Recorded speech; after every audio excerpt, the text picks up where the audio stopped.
जो आदमी नाभि के पास जितना जाएगा अपनी चेतना को लेकर, उतना ही वर्तमान के करीब आ जाएगा। जैसे बच्चा नाभि से जुड़ा होता है मां से, ऐसे ही एक अज्ञात नाभि के द्वार से हम अस्तित्व से जुड़े। नाभि ही द्वार है। जैसे हम मां से जुड़े होते हैं इस भौतिक शरीर से, ऐसे ही इस बड़े जगत, इस बड़े अस्तित्व से, इस प्रकृति या अस्तित्व के गर्भ से भी हम नाभि से ही जुड़े होते हैं। तो जैसे ही आप नाभि के निकट अपनी चेतना को लाते हैं, मन निश्चल हो जाता है।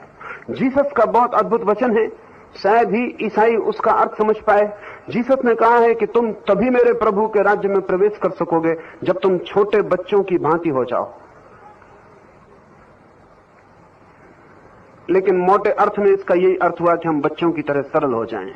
लेकिन गहरे वैज्ञानिक अर्थ में इसका अर्थ होता है कि हम बच्चे की उस आत्यंतिक अवस्था में पहुंच जाएं जब बच्चा होता ही नहीं, मां ही होती है, और बच्चा मां के सहारे ही जी रहा होता है। ना अपनी कोई हृदय की धड़कन होती, ना अपना कोई मस्तिष्क होता। बच्चा पूरा समर्पित मां के अस्तित्व का अंग होता है।